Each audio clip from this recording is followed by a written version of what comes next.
किसान भाइयों नमस्कार। दोस्तों गेहूं की वैरायटी DG19 या DG09 दोनों एक ही वैरायटी है। अब ये DG19 और DG09 कहाँ की वैरायटी है, कितना उत्पादन है? क्योंकि दोस्तों इससे पहले मैंने एक और वीडियो डाली थी DG19 की, तो उसमें मैंने देखा कि किसान भाइयों के काफ़ी कमेंट थे कि सर इसका बीज कहाँ से प्राप्त कर सकते हैं और कैसे बीज इसका मिल सकता है, इस टाइप के क्वेश्चन थे। तो दोस्तों मैं आपको बता दूं, बीज आपको मिल ही जाएगा। आप कहीं ना कहीं से जुगाड़ लगा ही लोगे बीज की, लेकिन बीज से पहले आप उस वैरायटी के बारे में समझ तो लो कि कौन सी वैरायटी है, कितना इसका उत्पादन है, कहाँ से आई है और कैसे हम इसको लगा सकते हैं। ये जानकारी तो ले लो। बीज तो आपको मिल ही जाएगा, कहीं ना कहीं से तो बीज मिल ही जाएगा। आप अच्छा खासा उत्पादन भी ले लोगे उससे, लेकिन उत्पादन कब लोगे? जब उस वैरायटी के बारे में जानकारी होगी तब। तो पहले ये बात समझ लेते हैं कि ये वैरायटी कहाँ से आई है, कितना इसका उत्पादन है और क्या ये हमारे क्षेत्र में उत्पादन दे सकती है या नहीं दे सकती। मतलब ये हमारी मिट्टी में इसकी खेती की जा सकती है या नहीं, और खेती की भी जा सकती है तो कैसे हम इस वैरायटी को उगा सकते हैं, कैसे इस वैरायटी से अच्छा उत्पादन ले सकते हैं, ये जानकारी समझ लेते हैं पहले।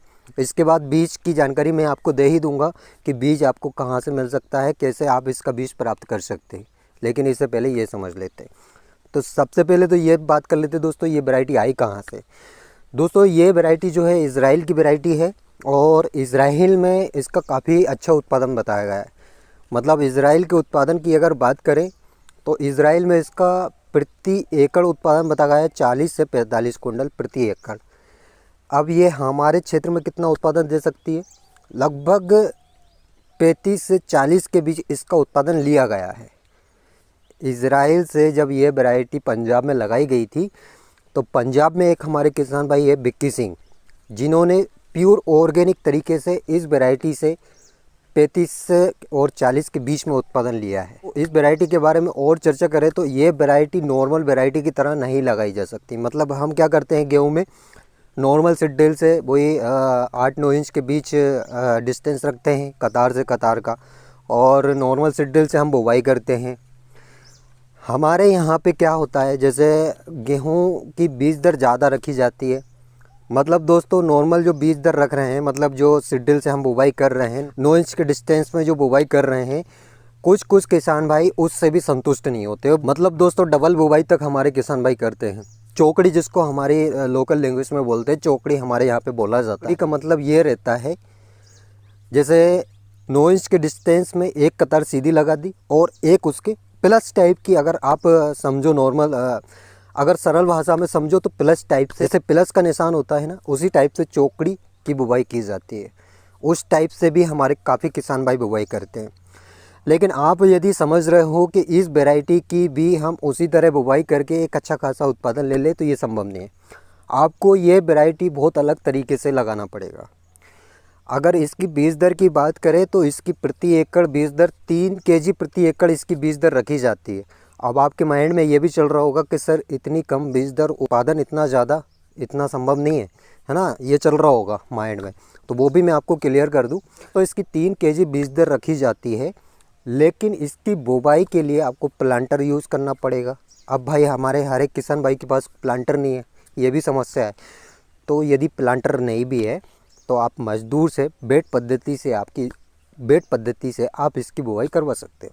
लेकिन बुवाई करने का सिर्फ 2 ही तरीके हैं, या तो आप बेड पद्धति पे मजदूर से इसकी बुवाई करवाओ, या फिर प्लांटर है तो अच्छी बात है। प्लांटर अगर है तो आप प्लांटर से इसकी बुवाई करवा सकते हो, तो आपको कोई दिक्कत ही नहीं होगी, है ना। मगर ये दो ही तरीके हैं जिससे आप ये वैरायटी लगा सकते हो। अब इतना डिस्टेंस क्यों रखा जाता है दोस्तों? क्योंकि इसके एक पेड़ में लगभग 100 से 150 कल्ले निकलते हैं। मतलब दोस्तों नॉर्मल वैरायटी की तरह वैरायटी नहीं है कि मतलब एक पेड़ में 25-30 या ज़्यादा से ज़्यादा 35-40। मतलब दोस्तों 100 से 150 कल्ले, मिनिमम 100 कल्ले, मैक्सिमम 150 कल्ले, इतने निकलेंगे ही। और ये मैं खुद का प्रैक्टिकल बता रहा हूँ। पिछले 3 साल से मैं ये वैरायटी लगा रहा हूँ, और पिछली साल मैंने काफ़ी किसान भाइयों को इसका बीज दिया भी था। लेकिन दोस्तों हुआ क्या, जैसे मैंने बीज दिया लेकिन उन्होंने नॉर्मल सीडड्रिल से इसकी बुवाई कर दी। इसके बाद वो बोलते हैं मेरे से कि सर इसमें इतने कल्ले नहीं निकल रहे हैं, लगभग 50-55 के बीच कल्ले निकल रहे हैं, आप तो बोल रहे थे 100-150। कल्ले कब निकलेंगे, जब आप उतना डिस्टेंस रखोगे, मतलब उसके लिए उतनी जगह होना चाहिए, उसमें इतने कल्ले निकल सके। मतलब दोस्तों कहने का मतलब ये है, नॉर्मल सीडड्रिल से आप बुवाई कर रहे हो, अच्छी बात है, आप गेहूं की तरह बुवाई कर रहे हो, बहुत अच्छी बात है, लेकिन उसमें इतना डिस्टेंस तो दो आपके, मतलब उसमें 100 से 150 कल्ले निकल सकें। 100 से 150 कल्ले में कितना डिस्टेंस चाहिए। इसकी बीज दर इसी कारण कम रखी जाती है। मतलब दोस्तों 3 केजी बीज दर 1 एकड़ में बहुत बड़ी बात है। 3 केजी अगर 1 एकड़ में हो रहा है, सबसे पहली बात तो आपकी बीज दर कम लग रही है। जहाँ पे आप 1 कुंडल या मतलब 100 केजी की बीज दर रख रहे हो, वहाँ पे आपका 3 केजी में काम हो रहा है। बीज दर की बचत, मतलब ज़्यादा गेहूँ नहीं पिक रहा है। इसके साथ उत्पादन आपको 35 से 40 कुंटल के बीच मिल रहा है।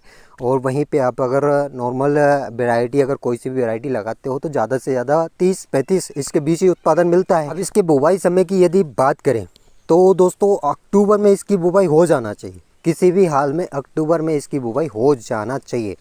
यदि दोस्तों अक्टूबर में आप इसकी बुवाई नहीं कर पाते हो, आप यदि सोचते हो कि अक्टूबर निकल गया, ठीक है नवंबर में हम इसकी बुवाई कर दें, तो आपको उतना कोई ख़ास उत्पादन इस वैरायटी से नहीं मिलेगा।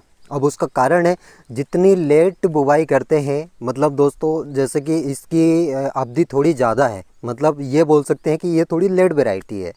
अब लेट वैरायटी अक्टूबर में आप इसकी बुवाई करते हो तो ये जो अन्य वैरायटी हम लगा रहे हैं उसके साथ ये पक सकती है।